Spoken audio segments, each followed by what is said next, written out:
And our third speaker for this morning is Jeongmin Seong, who leads, I have to get this right, McKinsey Global Institute's research teams in China.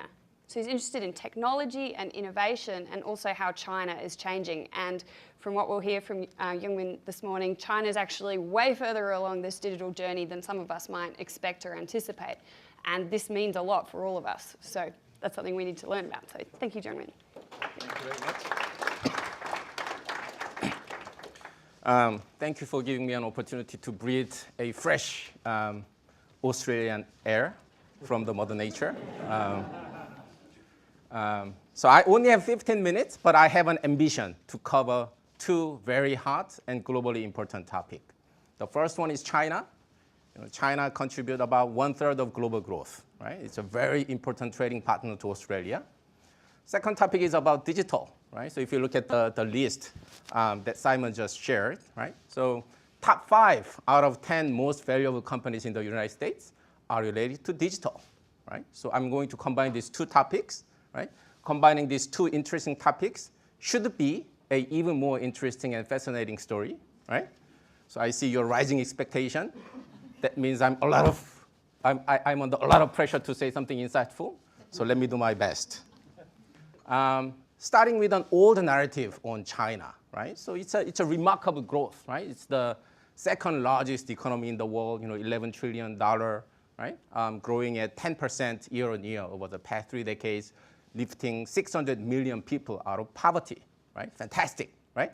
And behind that, there was massive urbanization, rapid investment, and integration with the global value chain, right? So that's the old narrative, and let's talk about that, right? Have you been to Shanghai?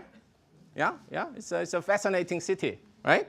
The left side is old Shanghai, back in 1990. Right side is the new Shanghai, right? Back in 1990, so there's a river, right? And we divide the west side and east side. West side is the old city center. East side is, today, probably the one of the most well-developed, commercial areas in the world, right? So, but back in 1990, there was almost nothing.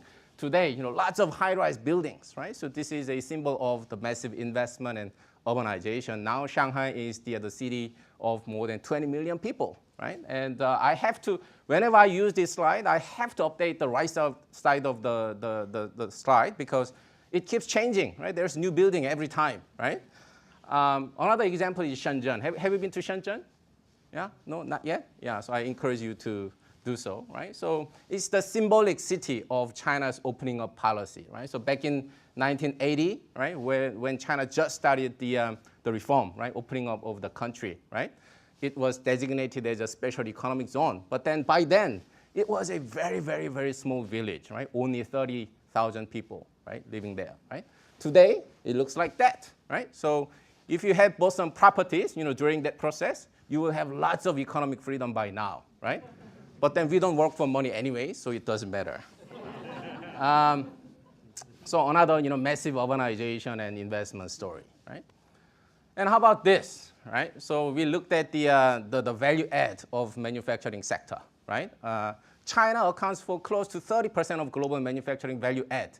It used to be less than 5%, right? So we can live without made in China products, right? So China certainly became the factory of the world, right? So those are the old narratives, right? Which is true and also a very interesting story. But today I'm going to talk about a new narrative on China, right? So which is more about digital and innovation, right? And here are some evidences, right? So the first, sorry about the boring data chart, right?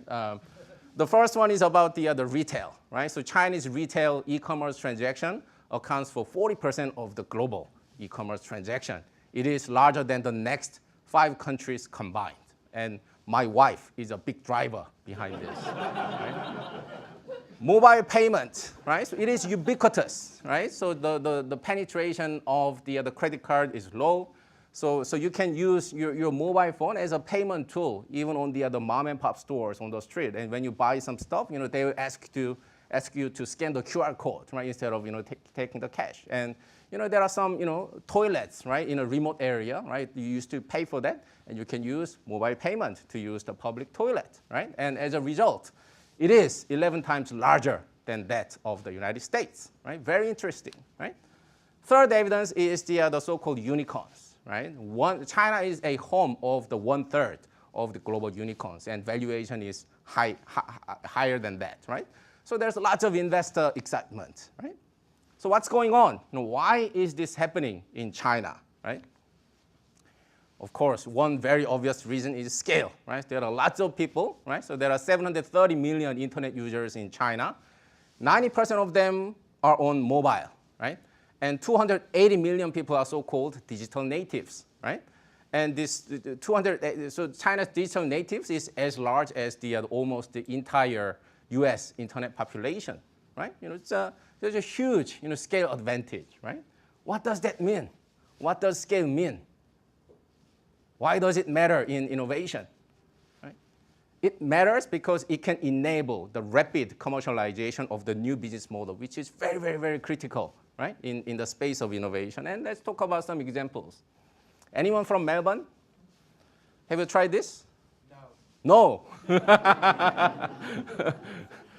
It's a bicycle sharing model, right? It's but from the Westerners' perspective, or people from the advanced economy, the business model should look like this, right? Well organized, under control, right? Bicycle sharing, right? This is what's happening in China, right? So it's happening in Sydney too. It's happening in Sydney too. Okay. Okay. So there are lots and lots of bicycles, right? But then you don't have to return your bicycle, back to the station. You can just throw it away or park it anywhere you want, and then. When people see the opportunities, right? So they just keep doing it, right? And then we call it the rainbow wall of bicycles, right? There are just lots of experimentation going on in this bicycle sharing model. And then actually the valuation of top 2 bicycle sharing company in China is actually higher than the top 2 airline companies in Korea. But it's just bicycles, right? But then it's not just bicycles. It is data, right? It is data, right? Each bicycle has GPS. So if someone figure out how to use those data, something interesting could happen going forward, right?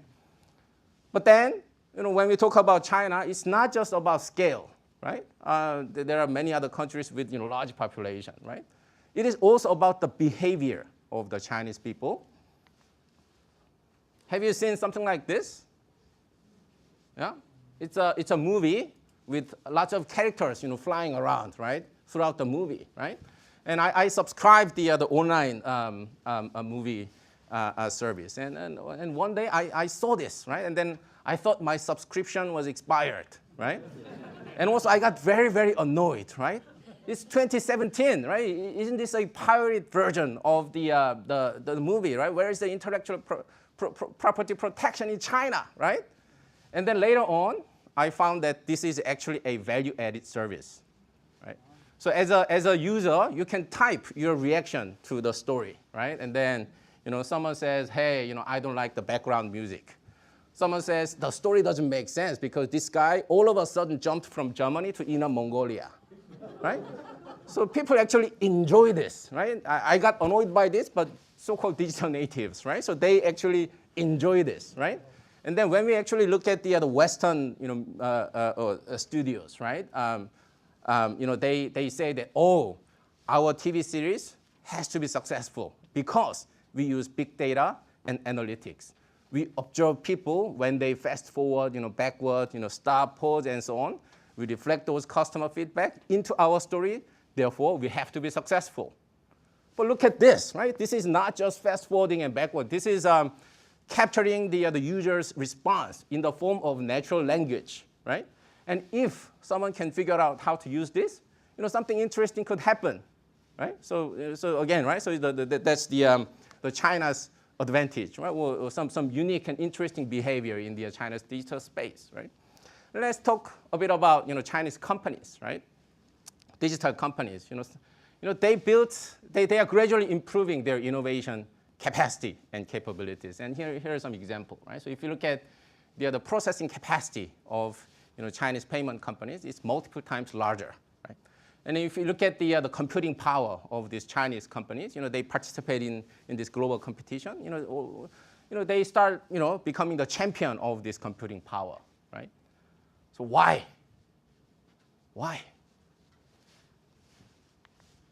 because of this, right? So what is this? This is but this is the explosion of delivery network in China, right? So they so-called run Double 11, Singles Day promotion, right? And during that promotion, the delivery network explodes because just so many people buy stuff online. There's a huge peak demand in China, right? And the large difference between peak and off-peak.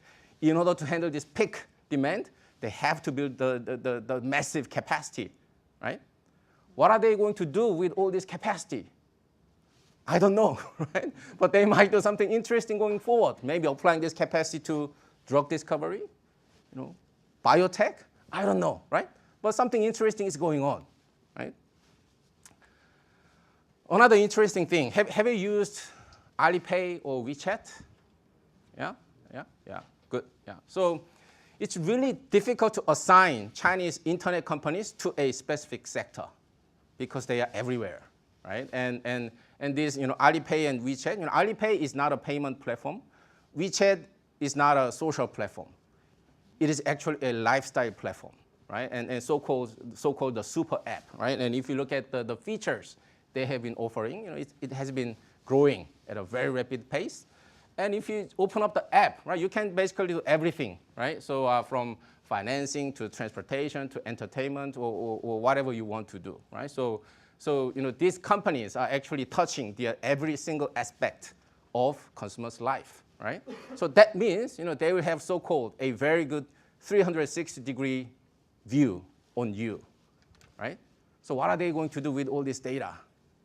I don't know, right? But then, something interesting could happen, right? And I'd like to talk about also the government as well, right? Do we have a policymaker here? Or soon-to-be policymaker, yeah? So the Chinese government, right? So, they adopted so-called light-hand approach, right? So if you look at the light blue bubble, that's when, these companies started certain services, right? And if you look at the dark blue bubble, this is when regulators start putting some official, intervention framework. And if you look at the delta between the two, there are multiple years of gap, right? So this gap, right, encouraged Chinese innovators, entrepreneurs to experiment, right? And when the scale, become large enough, then the regulators stepped in, right, to put more formal framework, right? So this was also one reason why there was a big growth of the digital economy in China. And one example, right? So this policymaker also can create a market, right? But could you guess what this is? Jaywalkers. Yeah. Yeah. So this is an experimentation in Shenzhen, right? So they put facial recognition solution on the street to monitor jaywalkers, right? Of course, there needs to be a broader social debate whether this is a right way to the govern the city, right? And maybe some Westerners, right, might have a different opinions, right? But just an example of the experimentation, right? And then also, especially, right, for those the next generation technologies, right? It is important to create a market, right? So when there is a market, companies will invest, right? So government can actually play a role of becoming a customer, right? To encourage more investment and innovation in certain categories, right? And that's what is happening in China, right? So what does that mean? What does that mean to the world and to all of you, right? And we started with an old narrative, but the narrative is shifting, right? And the new narrative is the Chinese going global, right, in a digital way, right? So we think that the digital globalization of China is just getting started through multiple ways, right? There could be, so China is becoming a big global investor. And there will be lots of opportunities to do more digitally related trade with China. And China is becoming a technology enabler, right, for many businesses around the world, right? So China has a very cool artificial intelligence news aggregation app, and they're actually powering the artificial intelligence news solution in India, right? China has a huge mobile banking engine, right? They're actually applying that engine to the internet banking in Korea, right? So there are lots of partnership and enabling business models are going on, right? And look at some of the cool technologies, right? And China is showing up as the number 1 or number 2 or number 3 country as an investor, right? So this means, as an Australian business people or entrepreneur or researcher, there could be a lot more interesting collaboration opportunities, right? Going forward, right? And then it is up to you, how you explore and then shape that opportunities, right? And what I just shared is just a tip of the iceberg from our research. When you get bored during the weekend, please feel free to visit our website and then download the research paper free of charge. Thank you.